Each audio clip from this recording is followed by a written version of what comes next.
Can I actually ask just like a genuine question to the people of the United States right now with everything? Don't let them gaslight you. You're right. They're not doing enough. The thing is, they made it because they love supremacy so much and their privilege. They made it where you have to sacrifice yourself with blood. People have to die in order for you to make change or get human rights, basic human rights and decency. Black Americans have paid this price. They're looking up against what they do. They don't want to pay it.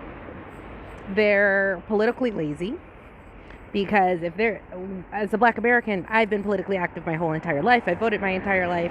We overwhelmingly vote in large numbers, a large percentage, every single vote compared to them. And we've always voted Democratic Socialists because that's where we align more towards European values.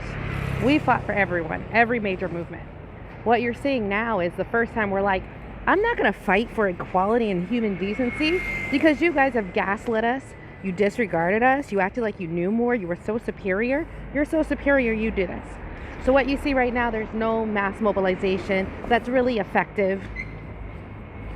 In the same system that requires you to sacrifice in blood for human rights and human dignity, they're up against, and they're scared, and they're lazy, and they're waiting for someone else to save them.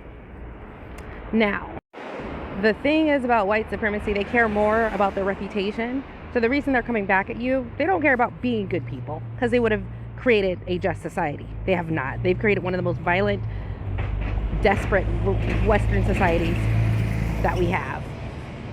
But they do care about their reputation. So that's why they're spending so much time telling me what they can't do. And I'm looking as a Black American, yes, you can, because we can do it. We're only 13-14% of the population, and we had huge movements. You don't want to sacrifice a broken fingernail. You don't want to sacrifice anything. You created this white supremacy system that needs and requires blood sacrifice. They need to do the sacrifice, and they're not. And that's all. They're going to have excuses all day. And what I want you to know is just like, we've carried this country to be better people, and the world is saying when we step back how dirty and evil it really was.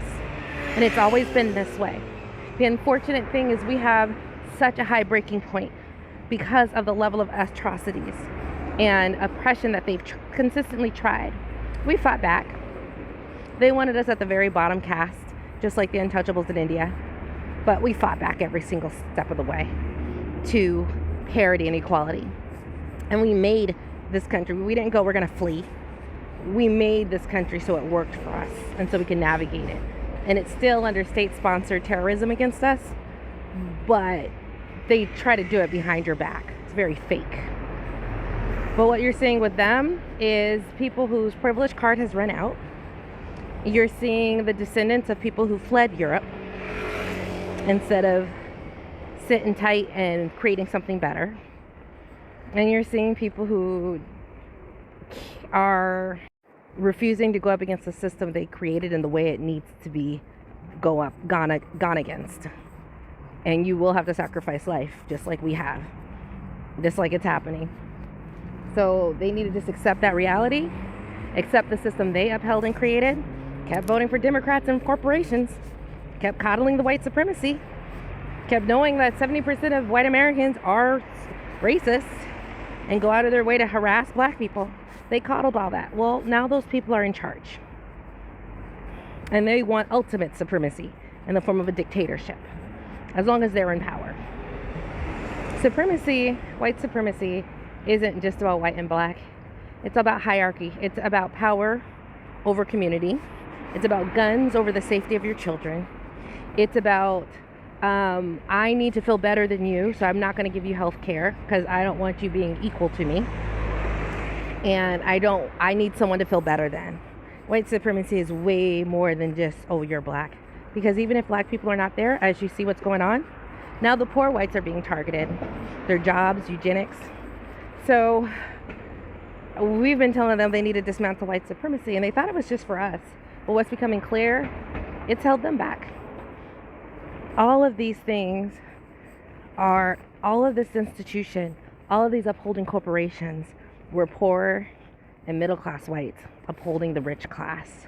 And they kept voting that way and voting that way against community. And now they need to toughen up. But I don't know if they have it in them. They're talking about fleeing. And I'm like, no, don't you flee. You created this. You voted for it. You called it. You created it. You need to stay and fix it. Because you did it against what we were trying to fight for as Black Americans. So you need to sit your ass down and you need to figure this out. And I would say to any country, no, these white Americans did it. They did. They created this.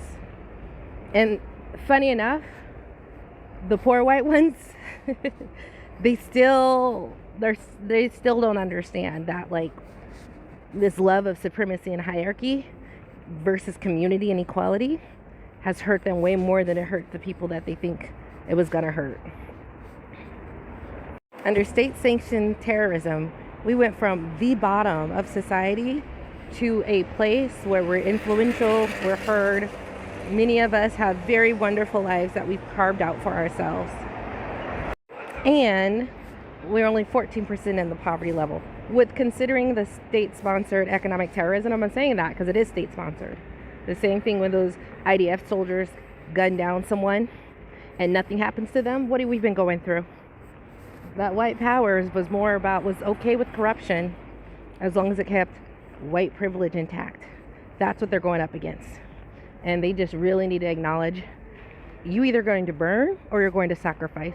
And they also need to acknowledge they created that system and their voting patterns and what they chose to allow and their political laziness and political inaction. And also the superiority, because they never wanted to follow our lead. They always thought they knew better. Well, now they better figure it out without us. There is so much more they can be doing.